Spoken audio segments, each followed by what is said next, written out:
Apple's new Mac Mini has taken the computing world by storm, and rightfully so. It got a new redesign, it is smaller than ever, more powerful than ever, and I have it backwards, don't I? And it can be configured up to an M4 Pro chip for a powerful desktop that fits in the palm of your hand. But there is another desktop that Apple sells that you may be considering. Of course, I am talking about the Mac Mini's big brother, the Mac Studio. Ooh, that is a big Mac, and despite being older than the M4 Pro Mac Mini, still does have some advantages. However, are those advantages big enough to have you spending more money on a Mac Studio, or is the M4 Pro Mac Mini just too good of a value to ignore? All right, everyone, you know the drill. We are still full speed ahead on that 400,000 sub goal. And guys, ladies, you are crushing it. We are only 40,000 subscribers away from reaching that goal before the end of the year. So subscribe to the channel, and I promise I'll cut my hair just a little bit off the top. Like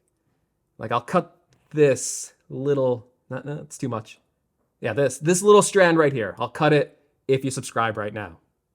Okay, thank you. All right, first let's talk about some of the configurations that the Mac Mini and the Mac Studio ship with to give you an idea of what you're getting with each computer. And I think most people are going to end up comparing the base models of these computers against each other, as they are the closest in performance, spec, and price. For the M4 Pro Mac Mini, you are getting an M4 Pro chip with a 12-core CPU, 16-core GPU, 512 gigabytes of storage, and 24 gigabytes of memory for $1,400, while the Mac Studio has an older M2 Max chip that has a 12-core CPU and a 30-core GPU, 512 gigabytes of storage, and 32 gigabytes of memory for $2,000, or $600 more than this Mac Mini. Now, obviously, both of these computers have several upgrade paths, but I think the most common question I'll get throughout this video is not only comparing this base version of the Mac Mini against the Mac Studio, but also the upgraded M2 Pro chip, which is only a $200 upgrade, still putting this Mac $400 below in pricing against the Mac Studio. In fact,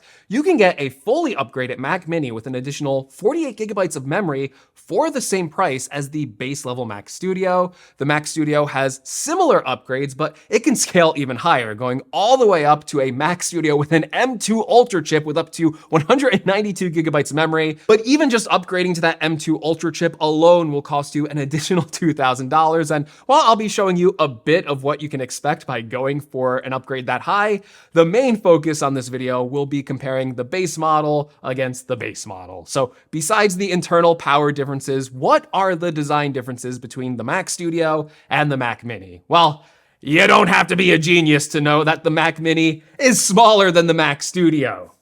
Look at that thing. But you might not realize how much smaller it is because it is quite shocking to see in person. Or on camera, I guess.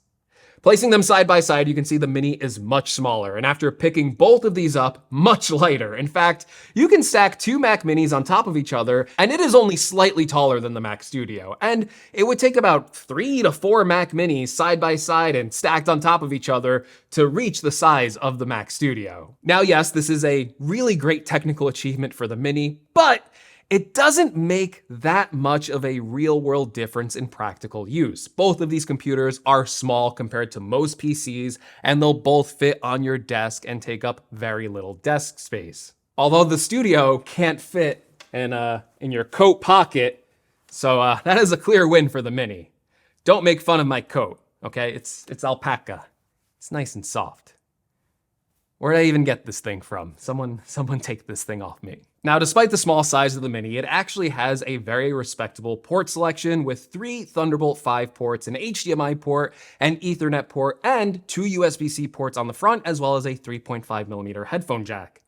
Still, it cannot beat the Mac Studio, which has all of those ports, plus 1 more Thunderbolt port, 2 USB-A ports, an SD card reader on the front, which is a really nice advantage if you're a photographer or a videographer that uses an SD card, and the Ethernet port is a 10 gigabit port, which is an optional $100 upgrade on the Mac Mini.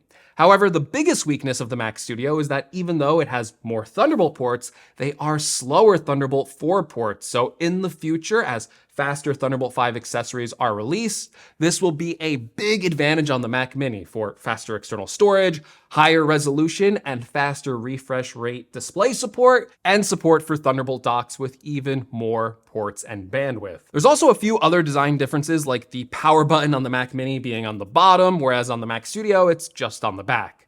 But, I mean, who cares about that? Like, you're not gonna base your purchasing decision on that, are you? Because if you are, it's kind of dumb. Really, the most important differences between these two computers is the internals, and not only how these chips perform, but what computer ultimately ends up being the better choice for you. Now, despite the M2 Max being a more high-end chip when it was released, it has some serious drawbacks against the newer M4 Pro chip. The most glaring is the single-core performance, with the M4 Pro being 2 chip generations ahead of it, and it has a staggering advantage with a 34% improvement in single-core speed over the M2 Max. Now, you might think the M2 Max would have an advantage in multi-core performance, but again, the M4 Pro stomps it. Even on the base model, you get a 31% performance advantage over the M2 Max. In fact, even if you opted for the $4,000 M2 Ultra Max Studio, you would only gain a 4% advantage over the weakest M4 Pro chip. And if you just spent $200 more for the 14-core M4 Pro, you would actually beat out the $4,000 configuration of the Mac Studio at $2,400 less. There's no way around it. That is an insane value in CPU performance for the Mac Mini, and it is perhaps the biggest downside buying an M2 Mac Studio in 2024. It is really hard to overlook these scores and make it feel like the Mac Studio is still worth it.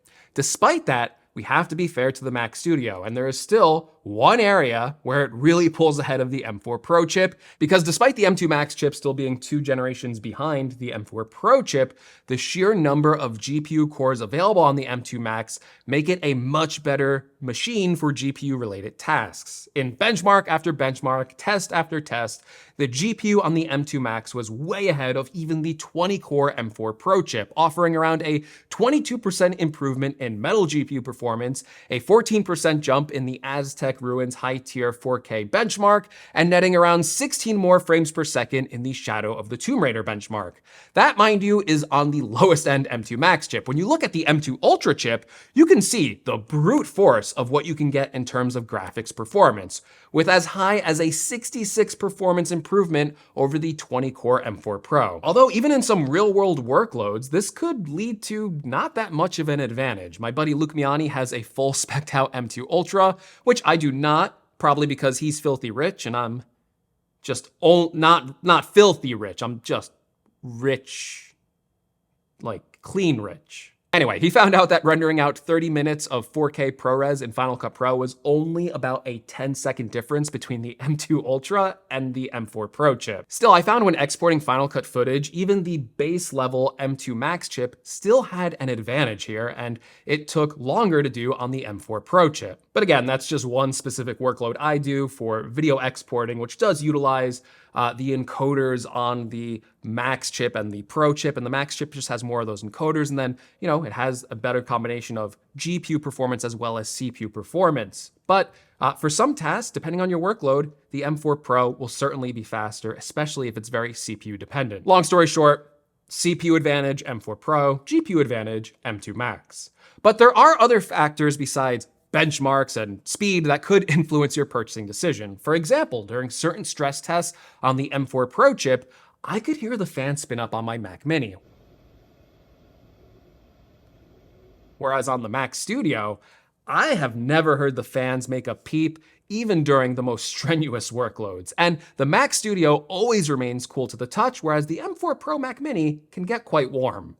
The M4 Pro Mac Mini also can drive a respectable 3-display setup, which is probably more than anyone will ever need, but still, if you have more demands to connect more displays, the M2 Max chip can connect up to 5 displays, and the M2 Ultra chip can connect up to 8 external displays. So, after all is said and done, should you go for a Mac Mini or a Mac Studio? Well, I'm actually surprised how well the older Mac Studio held up, but it is $600 more than the base level Mac Mini, and they both come with the same amount of storage and the same read and write speeds on those SSDs. Yes, the Mac Mini technically comes with 24 gigabytes of RAM, while the Mac Studio comes with 32 gigabytes of RAM, but again, you can upgrade the RAM on the Mac Mini and still come out less than a Mac Studio. So, should you go for a Mac Mini or a Mac Studio? Well, I actually think it's pretty easy to see that the M4 Pro Mac Mini is an insane value right now. Even if you're leaning towards the Mac Studio, you have to admit, you are getting a lot of power out of this machine, and even in some cases, you are flat out just beating the Mac Studio.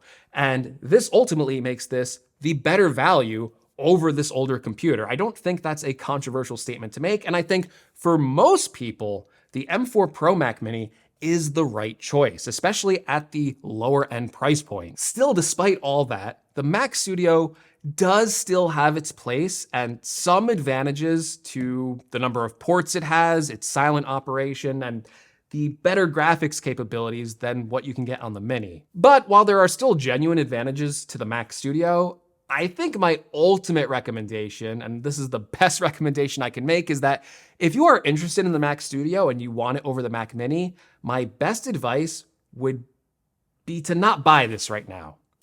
I think you should try and wait as long as you can. That's because the M4 Max chip just came out in the MacBook Pro, and it is even more powerful than the M4 Pro chip in CPU and in GPU performance. And when the Mac Studio is updated, it should be around the same price point as this M2 Max model, but with substantially more power, jumping ahead a full 2 full chip generations. Not only that, but we can also expect other upgrades like Thunderbolt 5, and on top of that, if you were leaning towards the Ultra configuration, we should see an insanely powerful chip once again, giving it the top spot as the ultimate Mac powerhouse. Most rumors say the M4 Mac Studio will be announced around June of this year, usually around Apple's WWDC event, so if you can wait, I would wait.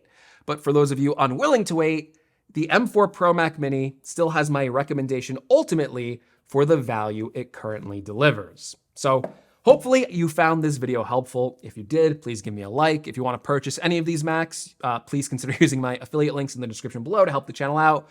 As always, don't forget to subscribe, and I will see you in the next one. Thanks for watching too. I think I left that out. Thank you.